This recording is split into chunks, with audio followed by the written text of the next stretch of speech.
আসসালামু আলাইকুম viewers, Microsoft ওয়ার্ডের দ্বিতীয় পর্বে আপনাদের স্বাগতম। আমরা অনেকেই আছি যে প্রথম পর্বটি না দেখেই দ্বিতীয় পর্বে চলে এসেছি। তো তাদের জন্য উচিত প্রথম পর্বটি থেকে একটি ধারণা নিয়ে দ্বিতীয় পর্বে দেখা। তাহলে চলুন শুরু করি আমাদের দ্বিতীয় পর্বে আজকে কি কি থাকছে। দ্বিতীয় পর্বে আমি আপনাদের দেখাবো যে ফাইল এবং হোম, আমরা যে বলেছিলাম যে এখানে প্রত্যেকটি এক একটি ট্যাব, আজকে আমরা ফাইল ট্যাবের কাজ সম্পর্কে জানার চেষ্টা করব। প্রথমে ফাইলে ক্লিক করার পর আপনি ফাইল ট্যাবের বিভিন্ন রকম অপশন দেখতে পারবেন। প্রথমে যে অপশনটি রয়েছে সেভ। আপনি মাইক্রোসফট ওয়ার্ডের যে পেজটি ওপেন করেছেন সেই পেজটি সেভ করার জন্য, অথবা আপনি যে লেখাটি লিখেছেন বা যে ডিজাইনটি করেছেন সেই ডিজাইনটি মূলত কী নামে সেভ রাখবেন বা কোথায় সেভ করবেন, সেটি হচ্ছে মূলত সেভের কাজ। তো আমি সেটি সেভ করার জন্য আমি সেভ অপশনে একটি ক্লিক করে দিলাম। ক্লিক করে দেওয়ার পর কোথায় আমি আমার ফাইলটি সেভ রাখবো সেই জায়গাটি সিলেক্ট করে আমি কী নামে সেভ রাখতে চাচ্ছি সেই একটি নাম সিলেক্ট করে দিব। তারপর আমি এখানে যেই ডিফল্ট ওয়ার্ড ডকুমেন্ট রয়েছে সেই ডকুমেন্টের ওপরেই সেটি ডিফল্ট আকারেই থাকবে। তো আমি এখানে সেভের মধ্যে ক্লিক করে দিলে আমার ফাইলটি সেভ হবে এবং আমি অ্যাড্রেস বার থেকে দেখতে পারবো যে আমার ফাইলটি কী নামে সেভ হয়েছে। তারপর আমি আবার ফাইলে ক্লিক করার পর আমি সেভ এজের মধ্যে ক্লিক করে দিলে বুঝতে পারবো যে সেভ এজটা মূলত কী কাজে লাগে।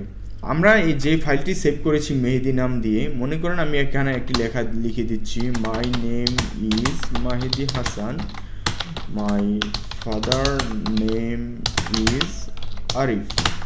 তো এই লেখাটি লেখার পর আমি মূলত সেভ এজে ক্লিক করে আমি লেখাটিকে পুনরায় সেভ করে নিতে পারি। মূলত হচ্ছে আপনি যখন কাজ করতে করতে যদি ভুলে যান আপনার ফাইলটি কোথায় সেভ রয়েছে, সেক্ষেত্রে আপনি পুনরায় সেভ করার জন্য মূলত আপনি সেভ এজ বাটনটিকে ইউজ করবেন। তারপর আপনার যেই পরবর্তী বাটন রয়েছে ওপেন, আপনার কোনো কাজ করা বা অর্ধেক কাজ করা রয়েছে এমন কোনো ফাইল ওপেন করবেন বা পূর্বে সেভ রয়েছে এমন কোনো ফাইল ওপেন করবেন, সেক্ষেত্রে আপনি ওপেন ফাইলে ক্লিক করে আপনি এখান থেকে যে কোনো একটি ফাইল ওপেন করে নিতে পারবেন। তারপর আপনার যে নেক্সট মেনুটি রয়েছে সেটি হচ্ছে ক্লোজ। তো ক্লোজ মানে আমরা বুঝতেই পারছি আপনি যে ফাইলটিতে রয়েছেন সেই ফাইলটিতে এক্সিট করার জন্য বা বের হয়ে যাওয়ার জন্য যেই বাটনটি ব্যবহার করবেন ক্লোজ, অথবা আপনি এখান থেকে আপনি ক্রসে দিলেও আপনার উপরে যে ডান দিকে ক্রস বাটনটি রয়েছে সেখানে দিলেও আপনি বের হয়ে যেতে পারবেন। তারপর যে বাটনটি রয়েছে রিসেন্ট, সেটি হচ্ছে আপনি সাম্প্রতিক যে ফাইলগুলোতে কাজ করেছেন সেটি দেখার জন্য। আপনি রিসেন্টের মধ্যে ক্লিক করলে আপনি যেই ফাইলগুলোর ভিতরে কাজ করেছেন সেই ফাইলগুলোর লিস্ট দেখতে পারবেন। তারপর হচ্ছে যে বাটনটি রয়েছে নিউ, আপনি এখন বর্তমানে কাজ করছেন এই ফাইলটিতে, তো আপনি নতুন একটি ফাইলে যাবার জন্য সেক্ষেত্রে এখানে নিউতে ক্লিক করলে আপনি এখান থেকে ব্ল্যাঙ্ক ডকুমেন্টে ক্লিক করলে আপনার সামনে এরকম একটি খালি পেজ প্রদর্শিত হবে। তারপর যে অপশনটি রয়েছে সেটি হচ্ছে আপনার যে ফাইল ট্যাবটি রয়েছে, ফাইল ট্যাবের সবচেয়ে গুরুত্বপূর্ণ ট্যাব। আপনি যে ডকুমেন্টটি সাজিয়ে গুছিয়ে লিখলেন অথবা বিভিন্ন রকম ডিজাইন করলেন, সেটিকে যখন প্রিন্ট করতে চাইবেন তখন কিভাবে করবেন, সেটি হচ্ছে আপনি এখানে প্রিন্টে ক্লিক করে আপনি এখান থেকে আপনার কম্পিউটারের সাথে যে প্রিন্টার কালেকশনটি রয়েছে সেই প্রিন্টার কালেকশনটি সিলেক্ট করে আপনি এখান থেকে প্রপার্টিসে গিয়ে আপনি আপনার ইচ্ছা মতো আপনি মডিফাই করে ওকে করে এখান থেকে প্রিন্টে ক্লিক করেই আপনি প্রিন্ট করে নিতে পারবেন। তারপর কোনো ডকুমেন্টকে সেভ অ্যান্ড সেন্ড, এটা হচ্ছে কি আপনি একটা ডকুমেন্ট লিখেছেন, ওই ডকুমেন্টটাকে আপনি সেভ এবং সেন্ড একসাথে করবেন, সেক্ষেত্রে আপনি এটার মধ্যে ক্লিক করে আপনি ডকুমেন্টটাকে সেভ করে আপনি মেইলে সেন্ড করতে পারবেন বা পিডিএফে কাউকে সেন্ড করতে পারবেন বা ফ্যাক্সে কাউকে সেন্ড করতে পারবেন। যেহেতু এই অপশনগুলো এত জরুরি দরকার পড়ে না, সেক্ষেত্রে আমি এই অপশনটা আর দেখাচ্ছি না।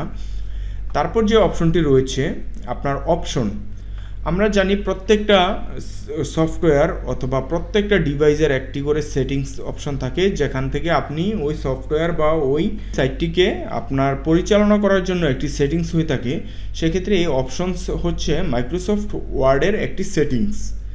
তো আমি এটার মধ্যে ক্লিক করলে আমি মাইক্রোসফট ওয়ার্ডের সমস্ত সেটিংস এখান থেকে দেখতে পারবো এবং প্রয়োজন মতো আমি কাস্টমাইজ করে নিতে পারবো। সেটিংসের কাজটা অনেক বিশাল বড়, সেক্ষেত্রে আমি পরবর্তী একটি ভিডিওর মাধ্যমে মাইক্রোসফট ওয়ার্ডের বিভিন্ন সেটিংস অথবা যেগুলো আপনাদের কাজের ক্ষেত্রে প্রয়োজন পড়বে সেগুলো আমি ভিডিওর মাঝখান দিয়ে বিস্তারিত দেখানোর চেষ্টা করব। তারপর যেই মেনুটি রয়েছে সেটি হচ্ছে হোম মেনু। মূলত মাইক্রোসফট ওয়ার্ডের সবচেয়ে জনপ্রিয় মেনু হচ্ছে হোম মেনু। আপনি মাইক্রোসফটের ওয়ার্ডের যে প্রত্যেকটি কাজ রয়েছে তার মধ্যে ম্যাক্সিমাম কাজ রয়েছে হোম, ইনসার্ট এবং পেজ লেআউটের মধ্যে। এখন আমরা যেটি দেখব এটি হচ্ছে আমার ওয়ার্ক এরিয়ার মধ্যে যেটি রয়েছে ক্লিপবোর্ড, ওই ক্লিপবোর্ডের কাজ দেখব। তো ক্লিপবোর্ডের ভিতরে আমরা দেখতেই পাচ্ছি যে পেস্ট, কাট, কপি এবং ফরম্যাট পেইন্টার। এগুলার কাজ বলতে গেলে ফার্স্টে আমরা কপিটা দেখব। কপি হচ্ছে, মনে করেন আমি এই লেখাটি লিখেছি, এই লেখাটি সেম আমি পরের লাইনেও আমি কপি করব। সেক্ষেত্রে আমি লেখাটিকে সিলেক্ট করে দিলাম। সিলেক্ট করে দেওয়ার পর এখান থেকে কপিতে ক্লিক করব। তারপর আমি পরের লাইনে এসে এখানে পেস্ট করলে আমি দেখব যে আমার লেখাটি এখানে স্বয়ংক্রিয়ভাবে হয়ে গেছে। পেস্ট লেখাটি হচ্ছে যেটি, মনে করেন আমি উপরের লাইনে রয়েছে my name is Mehedi Hasan, my father's name is Arif. Okay, তাহলে আমি পরের তৃতীয় লাইনে আমি এই লেখাটি আমি এখানে দেখতে চাচ্ছি না, তো আমি এই লেখাটি দেখতে চাচ্ছি তৃতীয় লাইনে। তো আমি এখান থেকে লেখাটি সিলেক্ট করে নিলাম এবং এখান থেকে কাট করে দিলাম। আমরা দেখতে পাচ্ছি যে আমার উপরের লাইনের লেখাটি মুছে গেছে। তো আমি তৃতীয় লাইনে আসার পর আমি এখানে পেস্টের মধ্যে ক্লিক করলে আমি দেখব যে আমার উপরের যে লেখাটি ছিল সেই লেখাটি আমার তৃতীয় লাইনে চলে এসেছে। এখানে যে লেখাটি রয়েছে ফরম্যাট পেইন্টার, তাহলে আমরা বুঝলাম যে কপি, কাট, পেস্টের কাজ দেখলাম। এখন যে লেখাটি রয়েছে ফরম্যাট পেইন্টারের কাজ হচ্ছে, আমি মনে করেন এই লেখাটিকে ফার্স্টে বোল্ড করে দিলাম, ইটালিক করে দিলাম, আন্ডারলাইন করে দিলাম এবং লেখাটিকে একটি ডিফল্ট কালার দিয়ে দিলাম। আমি এই যেই এখানে যে কাজগুলো অ্যাপ্লাই করেছি, ফ্রন্ট বোল্ড করলাম, ইটালিক করলাম, আন্ডারলাইন করলাম, তো আমি এই সেম কাজগুলো ঠিক এই লাইনে প্রয়োগ করব। তো আমি এই কাজগুলো প্রয়োগ করতে গেলে বোল্ড করলাম, ইটালিক করলাম, তো এখান থেকে কালার প্রয়োগ করলাম। আমার লেখাটি কি সেম হয়েছে? না, সেম হয়নি। আমরা এখন এই উপরের যেই কাজগুলো করেছি সেম কাজগুলো নিচের লাইনে অ্যাপ্লাই করতে হলে আমি প্রথমে উপরের লাইনটাকে সিলেক্ট করব। সিলেক্ট করে এখানে ফরম্যাট পেইন্টারে ক্লিক করব। ক্লিক করার পর আমি দেখব যে আমার মাউসের যে কার্সরটা ছিল ওই কার্সরটার মধ্যে একটি পরিবর্তন এসেছে। ওই পরিবর্তিত মাউস কার্সরটি দিয়ে আমি যেই লাইনটিকে পেইন্টার করতে চাচ্ছি ওই লাইনটিকে সিলেক্ট করে দিলাম। সিলেক্ট করে দেওয়ার পর আমি দেখতে পারলাম যে উপরের লাইনে যেই কাজগুলো আমি অ্যাপ্লাই করেছিলাম নিচের লাইনেও সেম কাজে আমার অ্যাপ্লাই হয়ে গেছে। তো ফরম্যাট পেইন্টারের কাজটা হচ্ছে এটাই। তো আমি আবার পূর্বের অবস্থানে আন্ডু রিডুর মাধ্যমে চলে যাচ্ছি। আপনারা এই কাজগুলো কিভাবে শর্টকাটের মধ্যে করতে পারবেন কিবোর্ডের মাধ্যমে সেগুলো আমরা ভিডিওর মাঝখান দিয়ে আলোচনা করব। তারপর আমার যে ওয়ার্ক এরিয়া রয়েছে ওই ওয়ার্ক এরিয়ার মধ্যে যদি আমি দেখি ফ্রন্ট, ওই ফ্রন্টের ভিতরে রয়েছে বি মানে হচ্ছে বোল্ড। আমরা মাউসটি একটু স্থির করে রাখলে আমরা দেখতে পারবো যে কোন কার্সরের নামটি কি অথবা কোন আইকনের কাজটি কি। এখানে বোল্ডের কাজ কি সেটি দেখতে হলে আপনাকে এখানে একটি ফন্ট সিলেক্ট করে দিতে হবে বা কিছুটা টেক্সট সিলেক্ট করে দিয়ে আমি এখানে একটু পেজটি জুম করে নিয়েছি আপনাদের দেখানোর সুবিধার্থে। তো আমি এখানে সিলেক্ট করা অবস্থায় বিতে ক্লিক করলে আমার লেখাটি স্বাভাবিক হারে একটু মোটা হয়ে গেছে। তারপর আমি যখন আরেকটু ফন্ট সিলেক্ট করে আমি আইতে ক্লিক করব, ইতালিক হয়ে গেছে। আপনার লেখাটি একটু আড়াআড়িভাবে হবে, আর বি মানে হচ্ছে বোল্ড, আপনার লেখাটি একটু মোটা হবে। আর আন্ডারলাইন মানে বুঝতে পারছেন, আন্ডার মানে নিচে, লাইন মানে দাগ। তো আন্ডারলাইন মানে হচ্ছে নিচে দাগ পড়ার মতো কোনো কিছু। তো আমরা যখন লেখাটিকে ফ্রন্টটি সিলেক্ট করে আমি আন্ডারলাইনে ক্লিক করে দিব, সেক্ষেত্রে আমি দেখতে পাচ্ছি যে একটি লাইন আমার লেখার নিচে চলে আসছে। তো আমি যখন আবার বোল্ড ডিলিট করে দিব, সেখানে আমি লেখাটি সিলেক্ট করে বোল্ডে ক্লিক করলে আমি দেখব আমার লেখাটির বোল্ড চলে গেছে। এবং লেখাটি সিলেক্ট করা অবস্থায় ইতালিতে ক্লিক করলে আমি ইতালিক চলে যাবে, এবং আন্ডারলাইন সরাতে গেলে আমি ইউতে ক্লিক করলে আন্ডারলাইন চলে যাবে। তারপর রয়েছে আপনার ক্যালিবারি বডি। এখানে যে এটি হচ্ছে ফন্ট নেম, আপনি লেখাটি কোন ফন্টে লিখেছেন বা কি এগুলা আপনি এখান থেকে দেখে নিতে পারবেন। আমি যেই লেখাটি লিখেছি সেটি হচ্ছে ক্যালিবারি ফন্ট, সেক্ষেত্রে আমার এখানে লেখা আসছে ক্যালিবারি। তো আমি যদি চাই আমার ইচ্ছা মতো আমি যে কোনো ফন্ট থেকে এখানে আমি কাস্টমাইজ করে নিতে পারবো। সেটি করতে হলে আপনি লেখাটিকে সিলেক্ট করে নেবেন, নেওয়ার পর আপনি এখান থেকে আপনার ইচ্ছা মতো একটি ফন্ট সিলেক্ট করে আপনি দিলেই দেখবেন যে আপনার ওই লেখাটি ওই ফন্ট আকারে চলে আসছে। তারপর যে অপশনটি রয়েছে এটি হচ্ছে আপনার ফন্ট সাইজ বড় এবং ছোট করার যে অপশনটি সেটি হচ্ছে এটি। তো আপনি এখানে যে দেখতে পাচ্ছেন ডিফল্ট আকারে 11 করা রয়েছে, আপনি চাইলে এখান থেকে বড় এবং ছোট করতে পারবেন। তো বড় করতে হলে আপনি এখান থেকে যত সাইজে নেবেন সেক্ষেত্রে অত সাইজ বড় হয়ে যাবে, এবং যত ছোটোতে নেবেন আপনার ফ্রন্ট সাইজটি তত ছোট হয়ে যাবে। তো আমরা সাধারণ অবস্থায় কোনো প্রকার অ্যাপ্লিকেশন করতে গেলে বা কোনো প্রকার নর্মাল টাইপিং করতে গেলে আমরা সাধারণত অবস্থায় 14তে রেখে কাজ করব। তো আমি এখানে 14 সিলেক্ট করে দিলাম। তারপর আমি দেখতে পাচ্ছি এখানে 14-র পর 16, কিন্তু 15 ফ্রন্ট সাইজ নেই।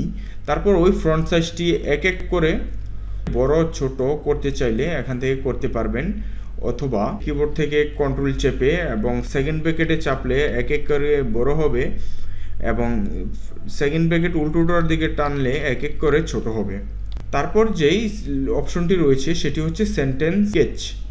তো এটির মধ্যে আপনি ক্লিক করলে আপনি দেখতে পারবেন যে সেন্টেন্স স্কেচ আমরা সাধারণত অবস্থায় যেটি লিখি বাক্যের প্রথম অক্ষরটি বড় এবং বাকি অক্ষরগুলো ছোট। আমরা যদি মনে করেন আমি এই লেখাটি লিখে দিলাম ছোট হাতের, তো আমি লেখাটি সিলেক্ট করা অবস্থায় তো আমি সেন্টেন্স স্কেচের মধ্যে ক্লিক করে সেন্টেন্স স্কেচ ক্লিক করে দিলাম, দেখলাম যে আমার বাক্যের প্রথম অক্ষরটি বড় হাতের হয়ে গেছে। তো আপনারা এটার মধ্যে কোনো কিছু করতে হবে না, ডিফল্টভাবে এটি অটোমেটিক আপনার বাক্যের প্রথম অক্ষরটি আপনারা চাইলে টাইপিং করে বড় অথবা ছোট করে নিতে পারবেন। তো তারপর যে অপশনটি রয়েছে লোয়ার স্কেচ মানে ছোট অক্ষর, আমি যখন এটির মধ্যে ক্লিক করব আমার লেখাগুলো সব ছোট হাতের অক্ষরে পরিণত হবে। তারপর যদি নিচে ক্লিক করেন আপার স্কেচ মানে সবগুলো অক্ষর বড় হাতের করার জন্য। তারপর যে অপশনটি রয়েছে সেটি হচ্ছে ক্যাপিটাল ইচ ওয়ার্ড, মানে প্রত্যেকটি ওয়ার্ডের প্রথম অক্ষর বড় হাতের এবং পরের অক্ষরগুলো ছোট হাতের। তা আমরা দেখতে পাচ্ছি মাই এম বড় হাতের, এন এর এন বড় হাতের, বাকি সব ছোট হাতের। আবার ইজ লিখতে আপনার প্রথম অক্ষর বড় হাতের, বাকিগুলো ছোট হাতের। তারপর যে অপশনটি রয়েছে টোগল কেচ। টোগল কেচের কাজ হচ্ছে আপনি যখন এটির মধ্যে ক্লিক করবেন শব্দের প্রথম অক্ষরটি ছোট হাতের এবং বাকি অক্ষরগুলো বড় হাতের হয়ে যাবে। তো আমি এর আগেরটিতে দেখেছিলাম যে প্রথম অক্ষর বড় হাতের, বাকিগুলো ছোট, এবং টোগল স্কেচের কাজ হচ্ছে আপনার প্রথম অক্ষরটা ছোট হাতের, বাকিগুলো বড় হাতের। আমি আর এগুলো করছি না, তো আমি পূর্বের অবস্থানে নিয়ে যাচ্ছি। তারপর আমি দেখতে পাচ্ছি এখানে সুপারস্ক্রিপ্ট এবং সাবস্ক্রিপ্ট নামে দুটি অপশন রয়েছে। সুপারস্ক্রিপ্টের কাজ হচ্ছে আমরা যখন বীজগণিতে a² + 2ab + b² লিখতে যাই, আমি একটি সূত্র প্রয়োগ করব a² + 2ab + b²। তো আমি দেখতে পাচ্ছি আমার লেখাটি কিন্তু a² আকারে হয়নি, হয়েছে a2 আকারে। তো আমি যখন এটি স্কোয়ার করতে চাই সেক্ষেত্রে আমি লেখাটিকে সিলেক্ট করে যখন সুপারস্ক্রিপ্টে ক্লিক করব আমি দেখব যে আমার লেখাটি স্কোয়ার হয়ে গেছে। তারপর আমি b² যখন ক্লিক করব, সুপারস্ক্রিপ্টে ক্লিক করা মাত্রই আমি দেখব যে আমার লেখাটি b² হয়ে গেছে। আর সাবস্ক্রিপ্টের কাজটি হচ্ছে সেম, যখন আমি একটি সিগন্যাল লিখতে যাব, যেমন পানির সিগন্যাল হচ্ছে H2O। তো আমরা সাধারণত হাইড্রোজেন 2 এর কাজটি আমরা দেখি যে 2টি থাকে সেটি হচ্ছে সাধারণত অবস্থায় একটু নিচে থাকে। তো আমরা সেটিকে সাবস্ক্রিপ্টে ক্লিক করা মাত্র আমরা দেখতে পারবো যে লেখাটি নিচে চলে গেছে। তারপর যে অপশনটি রয়েছে সেটি হচ্ছে আমি একটু ডিফল্ট আকারে রাখলেই আপনারা দেখতে পারবেন যে টেক্সট ইফেক্ট। আপনি আপনার লেখার ভিতরে কোন ধরনের টেক্সট ইফেক্ট অ্যাপ্লাই করবেন সেই এখানে আপনি কয়েকটি ডিফল্ট আকারে টেক্সট ইফেক্ট দেখতে পারবেন। আপনারা চাইলে এই কয়েকটি টেক্সট ইফেক্টের মধ্যে যে কোনো একটি ইফেক্ট ব্যবহার করতে পারেন। আমরা এইটি দেখার জন্য আমরা একটু লেখাকে সিলেক্ট করে তারপর আমি টেক্সট ইফেক্টে ক্লিক করা মাত্রই আমি দেখতে পাচ্ছি যে ডিফল্ট আকারে আমার যে টেক্সটটি সিলেক্ট করা ছিল ওই টেক্সটটি কালারে পরিণত হচ্ছে, বা এটার মধ্যে কিছুটা ইফেক্ট পরিণত হচ্ছে, বা আমার লেখাটি কিছুটা চেঞ্জ হচ্ছে। তার পরবর্তীতে যে অপশনটি রয়েছে এটি হচ্ছে টেক্সট হাইলাইট কালার। আমরা মনে করেন এই লেখাটি লিখব, লেখার পর আমি এই নেম যে লেখাটি রয়েছে সেই লেখাটিকে একটু হাইলাইট করে ইউনিক করে দিব।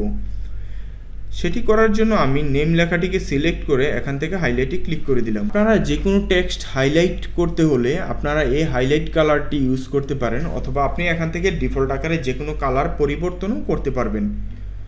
আমি যেহেতু কালার ইফেক্ট অ্যাপ্লাই করেছি সেই কালার ইফেক্টটি আমি ডিলিট করতে আমি সেম লেখাটি ক্লিক করে এখান থেকে হাইলাইটের মধ্যে ক্লিক করে নিউ কালারটি সিলেক্ট করে দিলে আমার এটির হাইলাইটটি চলে যাবে। তারপর যে অপশনটি রয়েছে সেটি হচ্ছে টেক্সট কালার বা ফন্ট কালার।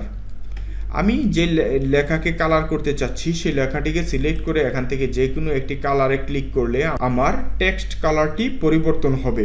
তারপর আমি পরিবর্তন করার পর আমি যদি আবার কালার পরিবর্তন করার দরকার হয় বা কালার ডিলিট করার প্রয়োজন হয় সেক্ষেত্রে আমি আবার সিলেক্ট করে এখান থেকে নো কালার বা এখান থেকে আমরা ব্ল্যাক করে দিলে অটোমেটিক কালারে পরিণত হবে। তো বন্ধুরা, ভিডিওটি লম্বা হয়ে যাচ্ছে, আপনাদের জন্য পার্ট 2-তে এইটুকুই থাকছে। অপেক্ষা করুন অবশ্যই পরবর্তী পার্ট দেখার জন্য। আর পরবর্তী পার্ট আমরা খুব শীঘ্রই আপডেট করার চেষ্টা করব। আর আপনাদের ভিডিওটি ভালো লেগে থাকলে অবশ্যই আমাদের চ্যানেলটিকে সাবস্ক্রাইব করে পাশে থাকা বেল আইকনটিতে ক্লিক করে দিবেন।